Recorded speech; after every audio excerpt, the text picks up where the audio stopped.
Today I'm going to talk about a trap that so many of us fall into on a daily basis without even realizing that we are. And it's called black and white thinking, or the American Psychological Association also calls it dichotomous thinking or polarized thinking. And it's this: the failure to notice and or acknowledge both positive and negative aspects of yourself, others, or circumstances to see the full picture. Or in other words, it's seeing things as either one way or the other way, but nothing in between. That's why it's called black and white thinking. There's no gray. So there's various examples of this that so many of us can relate to. I'll go through a list here. Here's some examples. I played well. I played badly. This person is awesome. This person's a jerk. I'm great at my job. I'm horrible at my job. I'm a good parent. I'm a bad parent. I'm a good spouse. I'm a bad spouse. My business is thriving. My business is failing. That date was amazing. That date was a train wreck. I'm awesome. I'm a screw up. I'm attractive. I'm ugly. I always get everything I want. I never get anything I want. I never make mistakes. I always make mistakes. Okay, did any of those resonate with you? As I was putting this list together of examples, so many of them were coming from my own experience. I fall into black and white thinking very often, as do the majority of us, because it's common for our brains to think this way. And the reason for that is that our brains love shortcuts. They're designed to help us survive, but not necessarily designed to help us thrive.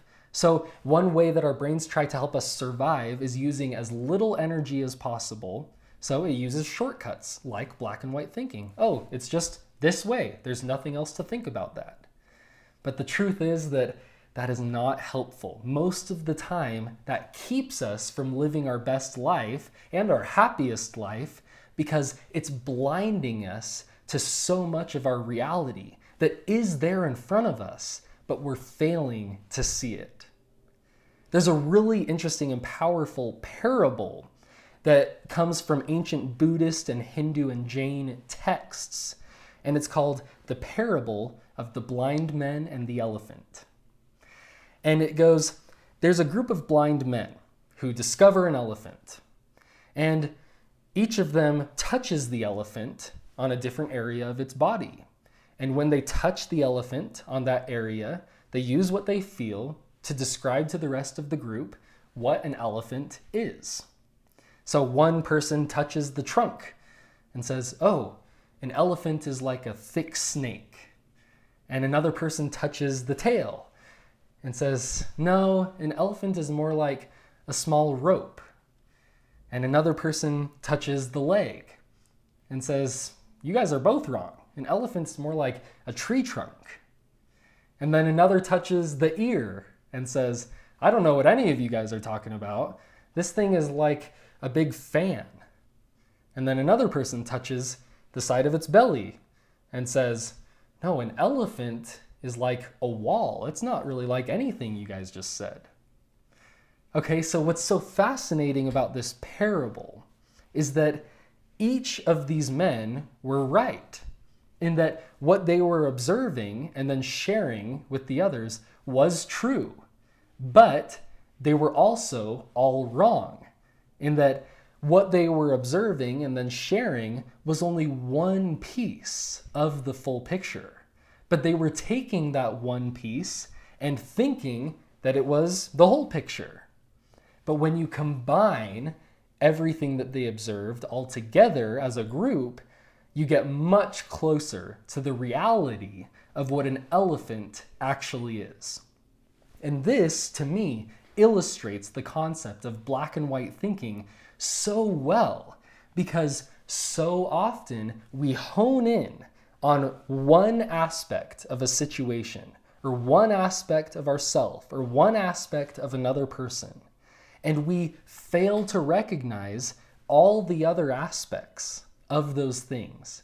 And so the way that we summarize that situation or person is really limited. We're not seeing the whole thing. And that keeps us from interacting with reality in a way that truly has integrity. It's not true. It's based on a false reality because it's just a sliver of everything that's actually there. So, what do we do about this? How do we overcome the tendency to go into black and white thinking?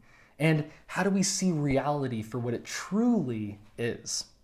Well, here's some suggestions. First of all, call it what it is. When you recognize that you're engaging in black and white thinking, literally say out loud or in your head, but if you're in a situation where you can say it out loud, say out loud, that's black and white thinking. When you just call it out for what it is, it helps you to take so much of the power away from it because it tells your brain, okay, this is not a form of thinking that I need to give power to, and I can think in a different way. So that's step number one. Step number two is search for coexisting truths. So here's some examples. When you're evaluating your performance, make sure to notice what you did well and where you fell short. So the coexisting truths in this case would be, I made mistakes and I did things well.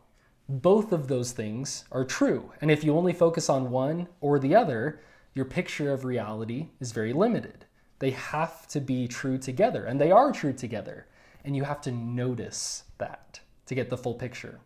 Another example, when getting to know someone, make sure to recognize various aspects of who that person is, instead of just honing in on one or two things about them. So the coexisting truths in this case would be this person has strengths and this person has weaknesses. They have both. Both are true. Or when you notice yourself focusing on things that you wish you had but you don't have, make sure to also focus on what you do have, what you're grateful for. So the coexisting truths would be, I don't have some things that would be nice to have, and I have so much to be grateful for. That's the full picture. One more example. When you experience challenges and setbacks, acknowledge the difficulty of them and make sure to see them as an opportunity to learn and to grow. So the coexisting truths are, this is really hard, and it's an opportunity to increase my knowledge, abilities, and resilience. Both are true. So it's critically important that we first of all call it out, recognize it for what it is, and then second, search for coexisting truths. So many times we find a piece of truth and we think that that's the only piece of truth in the situation that can exist. But the reality is that truths can coexist. Multiple things can be true at the same time. So we have to recognize the coexisting truths in order to see the full situation for what it is. Make sure to apply this as individuals and as teams. If as a team you notice that an approach you tried or a goal that you were working toward didn't work out for whatever reason, don't just say that and then end the conversation there. Make sure to search for the coexisting truths. Examine the situation together as a team and point out what within that actually did work and what didn't work. And point out what you did well and what you didn't do so well. And point out what was within our control and what was not within our control. Make sure you get that clear picture. Don't stop at the shortcut of, well, this didn't work, let's move on to something else. Make sure to dig in and find all the truth in that situation. And one technique that I'd like to give you that's team-based, that's hugely beneficial, is what I call the call-out method. So as a team, make an agreement that anytime anyone on the team says something that reflects black and white thinking, the rest of the team is responsible for calling that out by saying, hey, black and white thinking. So if someone on the team says, man, we really stunk today, or we always screw that up, that's when everyone else needs to say, hey, black and white thinking. And the purpose of that is that you collaboratively help each other recognize a thinking habit that we typically fall into without even recognizing that we're doing it. So we can help each other recognize that we're falling into that habit. And then step number 2 in that technique is to move forward as a team and figure out, okay, so that was black and white thinking. How can we view that situation differently? How can we see the full picture and have a conversation about that? What's the full picture here? As you do that as a team, you'll find that you move forward and improve so much more effectively because you learn from every aspect of the situation, and you can gain confidence even when things don't turn out perfectly, and you can generate positive momentum even when not everything turned out how you wanted to. So you can really maximize your learning, maximize your growth, maximize your confidence, and then as you do this activity together, it also increases your team cohesion because you're working together to learn the skill of getting out of black and white thinking and finding coexisting truths. So as you apply this personally and with your team, your growth will be accelerated and your well-being will be amplified to a large degree because you'll be grounded in a balanced picture of truth instead of a distorted reality. Thank you all so much for listening today. I truly appreciate it. Please make sure to like and subscribe on YouTube and share this podcast with 3 friends so that they can benefit from it too. Thank you so much, and let's go be high performing today.